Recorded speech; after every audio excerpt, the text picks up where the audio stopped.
Vamos a disponernos para escuchar la palabra del Señor a cargo de hermana Mercedes, que ha preparado su corazón para compartirnos hoy.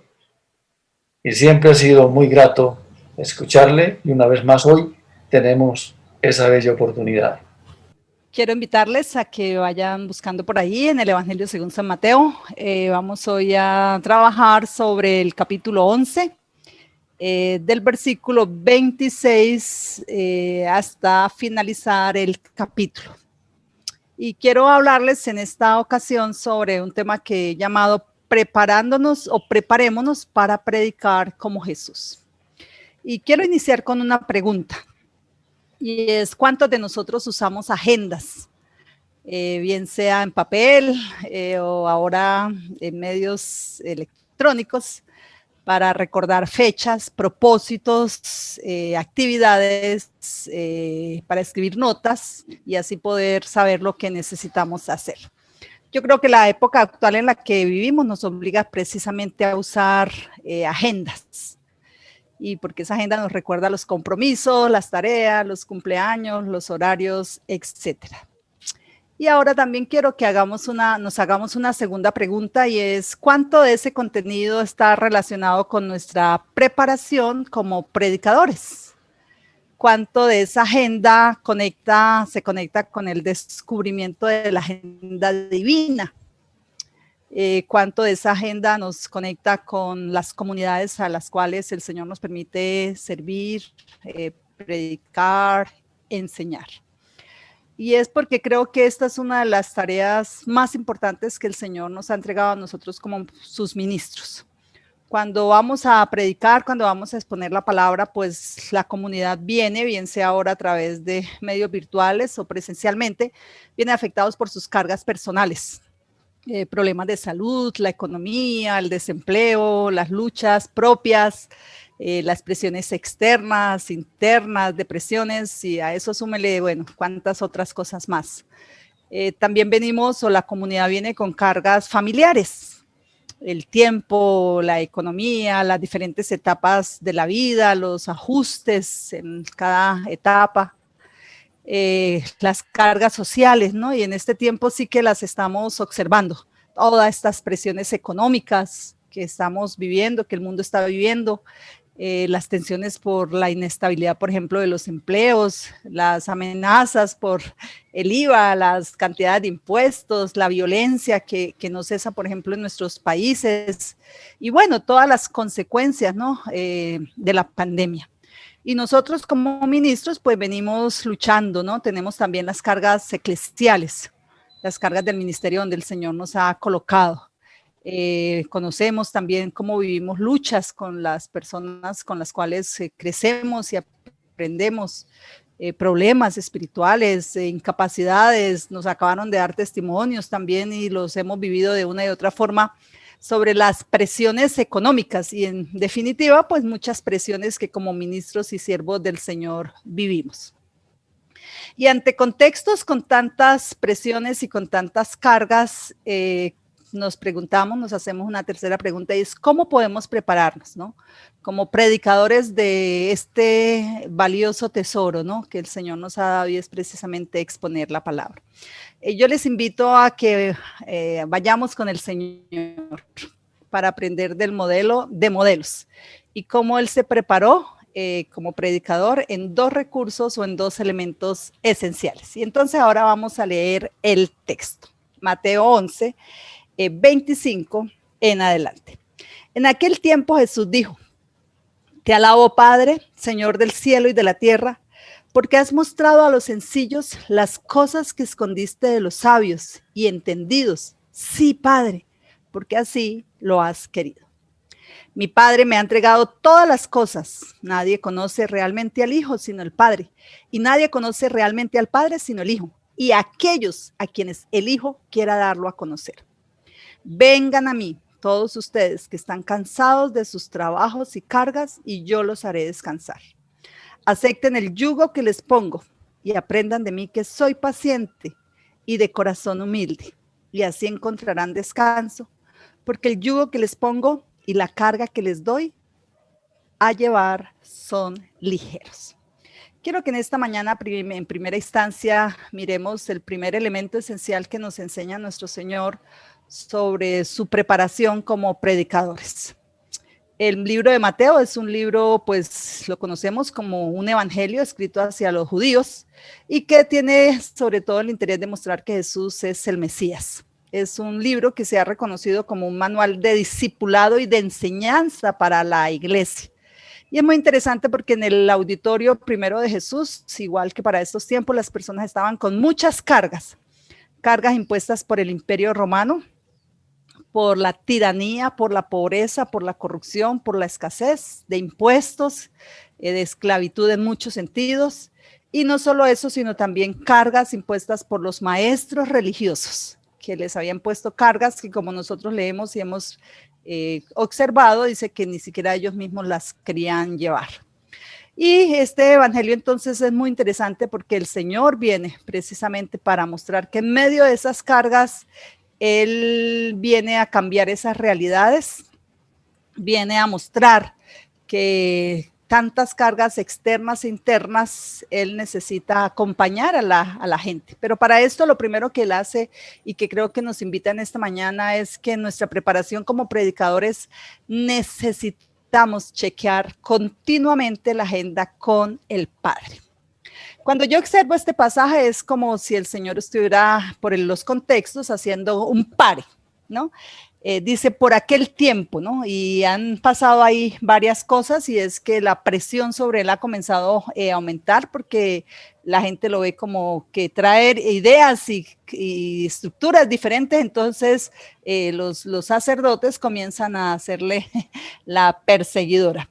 Y por eso comienza diciendo, en aquel tiempo el Señor oró, ¿no? Y le dijo, te alabo, Padre. Hace como un pare en lo que Él está haciendo en medio de ese momento. Y lo que Él hace ahí es una bendición, una oración de lo que nosotros llamaríamos una acción de gracias y de alabanza, y ora a su Padre. Y es muy interesante porque en esta oración Él reconoce su soberanía, su revelación, su intimidad, la intimidad que hay entre ellos, ¿no? Nadie conoce al papá como yo lo conozco y nadie me conoce a mí como Él. Y es muy interesante porque cuando miramos la vida y el ministerio del Señor nos damos cuenta que desde el principio de su vida Él estuvo chequeando la agenda con el papá, ¿no?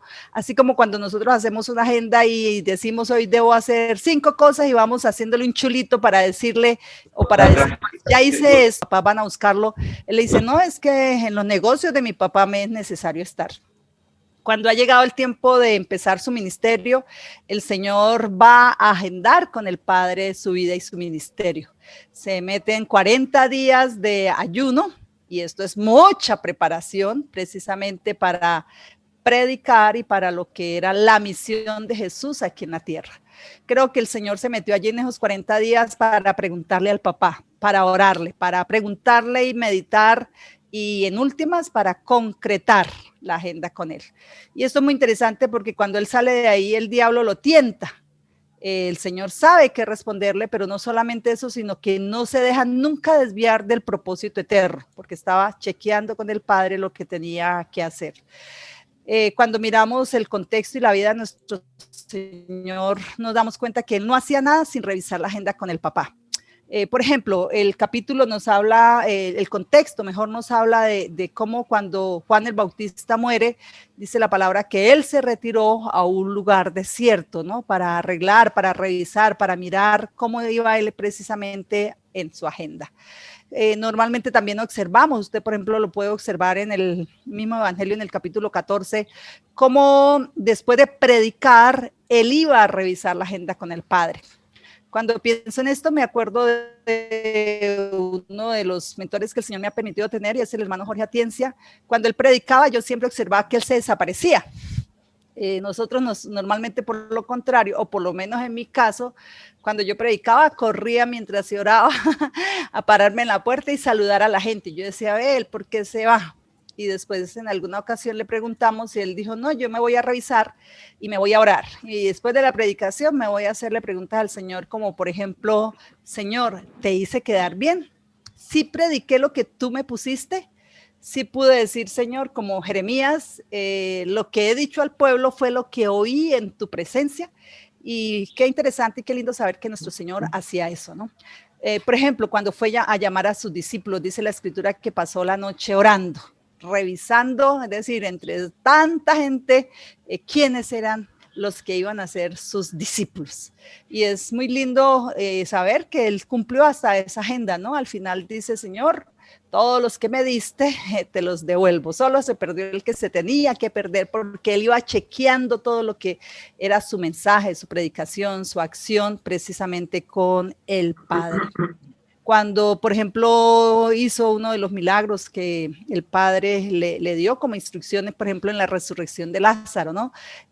Al final él ora y le dice, Señor, gracias por haberme oído. Y cuando yo miro esta escena, me parece que es como si uno levanta los ojos y le pica el ojo al Señor, ¿no? Y le dice, vea, ahí vamos chequeando la agenda, ¿no?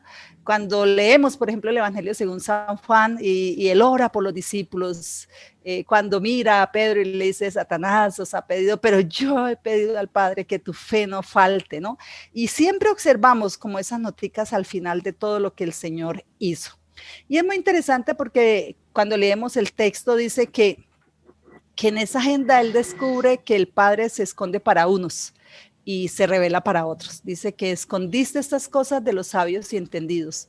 Los religiosos, los sacerdotes, y por los contextos sabemos que lucharon para reconocer que él era el enviado, el Mesías, el Salvador del mundo, ¿no? Que aunque todas las señales, las evidencias están ahí, para demostrar que él es el que vino del Padre, no lo quisieron reconocer. Y por eso dice, se esconde para unos. Y es muy interesante porque ese esconder significa algo que está tapado, algo que es secreto, que es oculto, que no es visible, es decir, no se puede ver, no es claro. Y es interesante como el Señor dice, bueno, tú eres un Dios que se esconde para los sabios, para los entendidos, para los que creen que no te necesitan, para los que creen saberlo todo, para los orgullosos, ¿no? Y creo que esto está haciendo referencia precisamente a los maestros de la ley que lo están rechazando y que en últimas han rechazado al Señor con todo su legalismo, con toda su religiosidad, a través de la historia, ¿no? Esta agenda del Padre está escondida para quienes no reconocen que necesitan o que necesitamos del Señor. Y Dios es un Dios a veces como esquivo, ¿no? No se deja encontrar tan fácilmente. Y por eso no pudieron descubrir ni el tiempo, ni la persona, ni quién era el que había traído el evangelio del reino a la tierra. No pudieron conocer al Padre, no eran íntimos y no pudieron por eso conocer este poderoso evangelio. Y quiera el Señor, ¿no?, ayudarnos a que nosotros no seamos esos sabios y entendidos que creamos que no necesitamos ir a chequear continuamente. Si nuestro Señor como Dios y Salvador lo hizo, ¿cuánto más nosotros? Y ese mismo Señor que va a revisar y que nos está invitando a nosotros continuamente a chequear la agenda con el Padre, nos dice que se esconde para otros. Perdón, primero nos dice que se esconde para unos, pero que se revela para otros. Y pone un ejemplo muy sencillo y es el hecho de que se revela a los niños. Y los niños, pues sabemos que es la gente, por decirlo de alguna forma, ingenua, sencilla.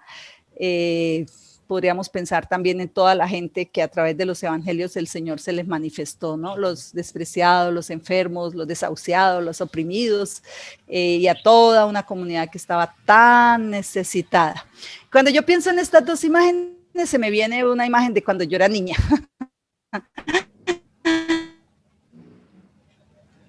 Me encantaba jugar al escondite, el 1, el 2, el 3, mientras todo el mundo se escondía a empezar a buscar a los otros.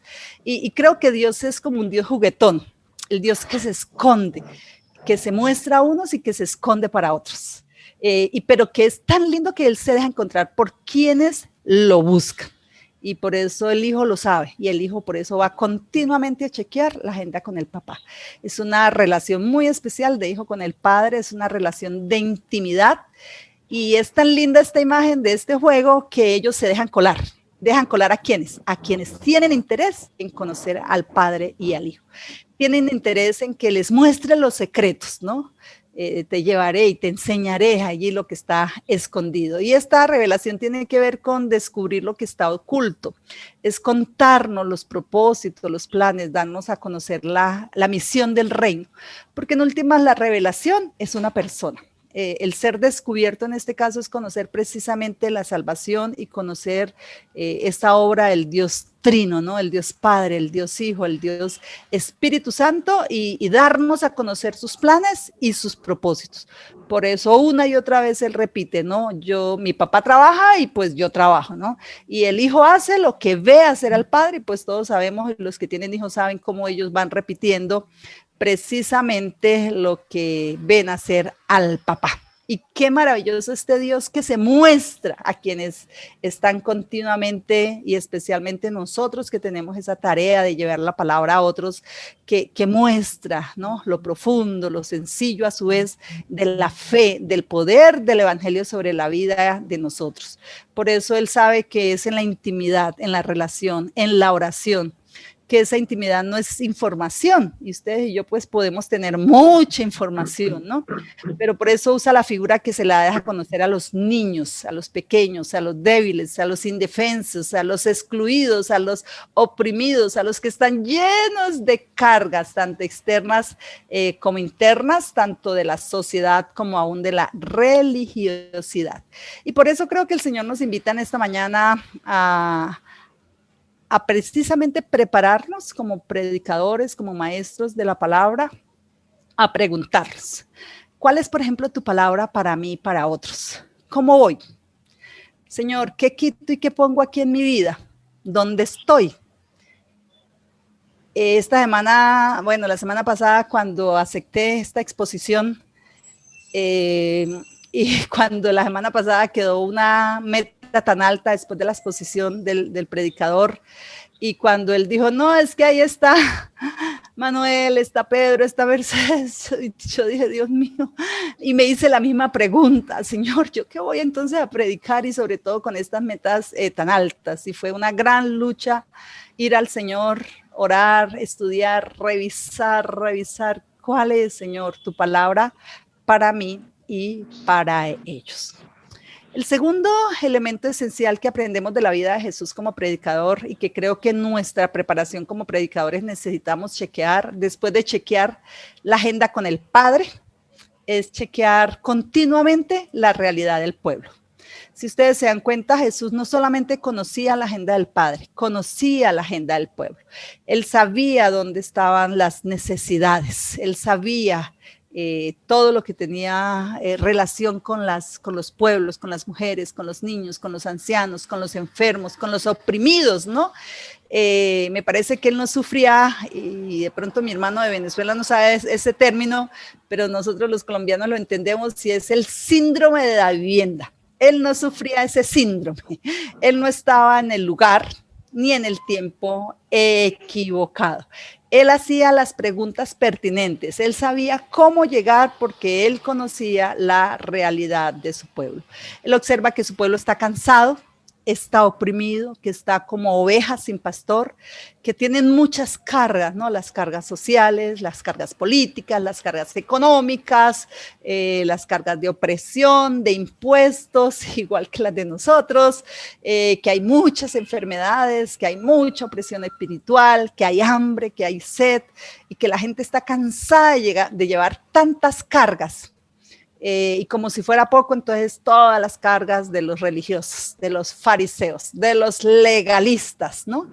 Y entonces él conoce la realidad de su pueblo. Por ejemplo, no lo vamos a leer por asunto de tiempo, pero en el capítulo 4, versículo 12 al 14, dice que recorría Jesús y nos da los lugares, ¿no? Dice, predicando el evangelio del reino y sanando a todos. Y ese predicando es una acción continua, ¿no? Y él vino a traer evangelio. Y el evangelio en últimas, ¿qué es? Son buenas noticias. ¡Oh, qué buenas noticias para una sociedad tan oprimida! Y cuando yo miro entonces la vida de Jesús, dice que él recorría y visitaba muchos lugares. Entre otros, Galilea, Decápolis, Jerusalén, Judea, iba al Jordán, pasaba al otro lado. ¿Y qué era lo que él hacía? A mí me parece que Jesús era muy buen observador, que él escuchaba las historias, que se ponía a escuchar a las mujeres cuando hablaban, que miraba a los niños cuando jugaban, ¿no? Que él estaba revisando cómo estaba viviendo la gente. no solamente ahí, ¿no? Observaba, por ejemplo, cuando recorría, dice que sanaba a los enfermos porque observaba la gran cantidad de enfermos, ¿no? Por eso lo encontramos sanando a los que tenían dolencias, a los afligidos, a los endemoniados, sanaba a los lunáticos, a los que estaban muertos según su plan, los resucitaba, sanaba a los ciegos, a los mudos, a los paralíticos, es decir, él observaba y hacía algo, ¿no? En relación a la situación que ellos estaban viviendo.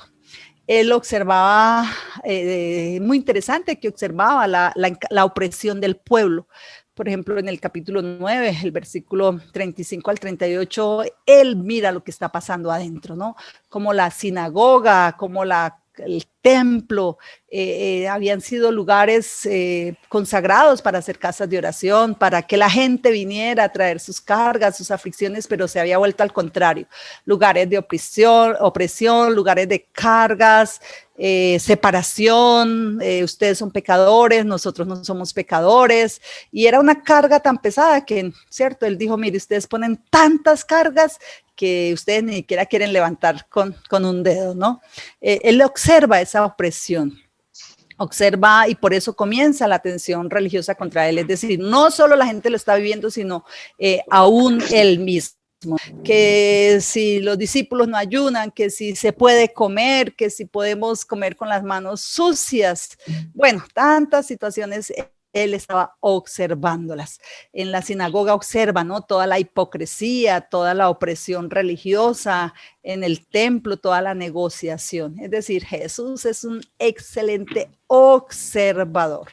Y observador no para criticar, no para juzgar, observador para atender las necesidades, observador para llegar allí, ¿no? Donde la gente precisamente está viviendo estas situaciones.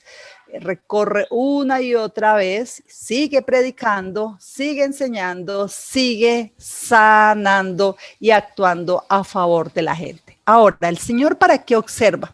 A mí me parece que Él da 3 razones para observar a nuestros pueblos, a nuestras comunidades. Observar las personas, los niños, las familias con las cuales el Señor nos permite vivir y compartir. El versículo 28, por ejemplo, dice, vengan a mí, todos los que están trabajados y cargados, y yo os haré descansar. Creo que el primer propósito del Señor al observar a la gente es invitarnos al descanso. ¿Cómo sonaría esto de buena noticia, de sorpresa para un pueblo con un yugo tan grande que ya se les estaban como partiendo las espaldas de tanto peso físico, emocional, económico, espiritual, religioso, social? Y por eso él dice, vengan a mí todos, es decir, todo el que quiera venir a mí tiene la oportunidad. Este descanso es para los trabajados, para los cargados. Y creo que el Señor también nos invita a nosotros a eso, ¿no? En primera instancia es una invitación personal para nosotros los que servimos y revisarnos si nuestro cansancio es por agotamiento físico, emocional, espiritual. Lo más probable es que tengamos que revisar nuestros tiempos de descanso y nuestro reposo, ¿no? Si nuestro cansancio es por el esfuerzo, por llegar a la meta, las expectativas impuestas por otros, por el deseo de tener más, creo que este cansancio nos invita, ¿no? A ir al Señor a revisar esas expectativas impuestas, a veces por otros, a veces por nosotros mismos, y nos impide, ¿no? Descansar la gracia del Señor. En el caso del Señor, pues tenía que ver sobre todo con el descanso de una ley, de unas imposiciones que también se habían vuelto muy opresoras, eran una carga muy grande y que por consiguiente generan mucho cansancio. Por eso el Señor les dice, suelte eso, entréguemelo a mí. Aún si el cansancio de nosotros no es solo físico, sino es solo por metas, por ejemplo, puede ser cansancio espiritual, ¿no? Emocional, y creo que el Señor también nos invita hoy, como invitaba a las congregaciones de su momento, a revisar cuáles asuntos no hemos revisado, cuáles asuntos no estamos llevando al Señor. El libro de Filipenses dice, no, traigan a mí todas sus cargas y yo les traeré la paz. Yo les guardaré sus pensamientos y sus corazones en mí. El segundo propósito por el cual creo el Señor observaba las realidades de su pueblo es para librarnos y librarnos de las opresiones. Si ustedes observan, dicen, lleven mi yugo. Y esto es una aparente contradicción. ¿Cómo así? Quiero que ustedes no lo lleven, pero yo les estoy diciendo que ahora se quiten ese y se pongan otro. De todas maneras vamos a tener un yugo. Pues el yugo normalmente se usaba para unir bueyes y que ellos pudieran arar la tierra, ¿cierto? Pero los judíos entendían que este yugo era el impuesto por los judíos a través de una ley y de unos mandamientos casi imposibles de cargar, ¿no? Un yugo de presión, de legalismos y de cargas, y por eso dice, quítense en ese yugo. Cuando miramos esto, creo que el yugo pues maltrata, marca, doblega, ¿no? Normalmente es para alguien que es inferior. Tanto el Imperio Romano como los religiosos los habían vuelto esclavos. Y cuando él se da cuenta de esta esclavitud, les ofrece liberación y les dice, yo vengo para darles otro yugo. ¿Y por qué? Este yugo es libre, este yugo es una ley, pero de gracia, no es de normas, de imposiciones, de cargas, de tantos mandamientos y arandelas y moñitos, ¿no?, que habían puesto los judíos. Pero creo que también es lo que el Señor nos invita a nosotros, a librarnos.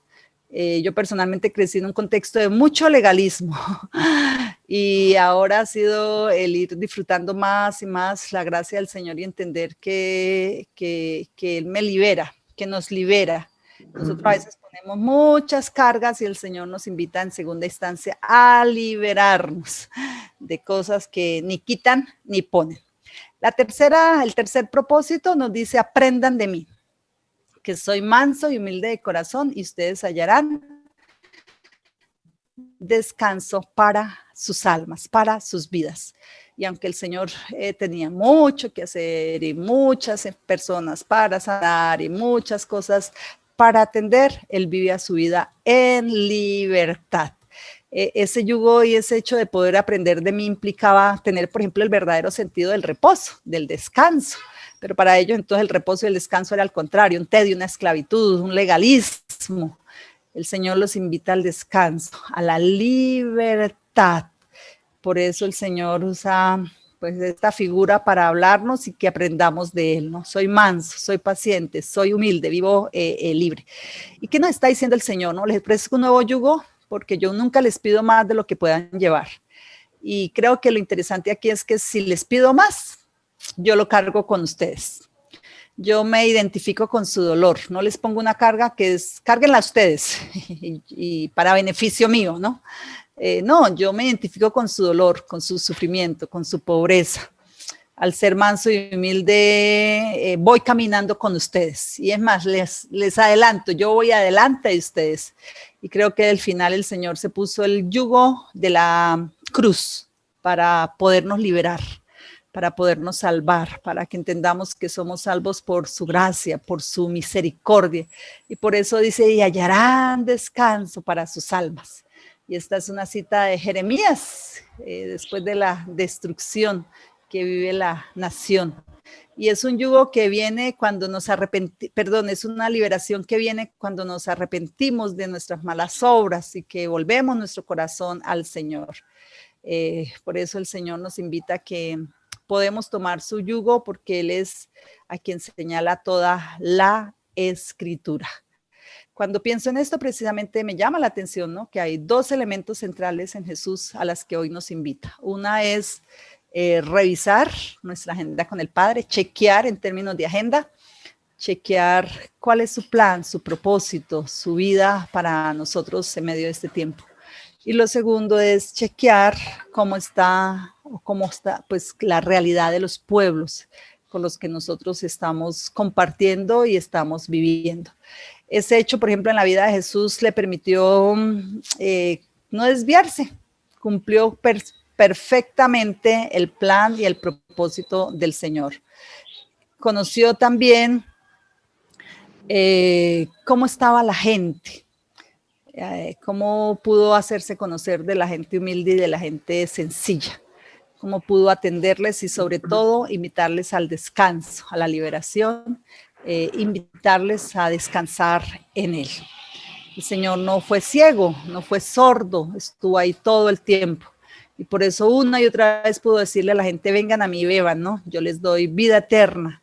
Vengan a mí y yo los haré sanos. Vengan a mí y tendrán la vida abundante que les he prometido. Y cuando pienso en esto, pues yo sé que en este tiempo ha cambiado mucho esta realidad, pero creo que aún así podemos estar revisando la situación de la gente, ¿no? Una llamada. Algunos podrán hacer visitas, otros de pronto, pues por cuidado y por otros asuntos no lo podrán hacer. Pero igual tenemos, ¿no? Los teléfonos, las medios virtuales para conocer el estado de la gente y no que pasemos como una persona que yo escuché y dijo, pasó todo el año de la pandemia y nunca mi pastor supo qué me estaba pasando a mí. Nuevamente, necesitamos prepararnos en nuestra relación y chequear nuestra agenda con el Padre. ¿Cómo vamos en nuestra relación con Él? ¿Cómo estamos en nuestro corazón? ¿Y qué está mostrando? ¿Qué nos está mostrando? ¿O qué está escondiendo? Si realmente lo estamos buscando.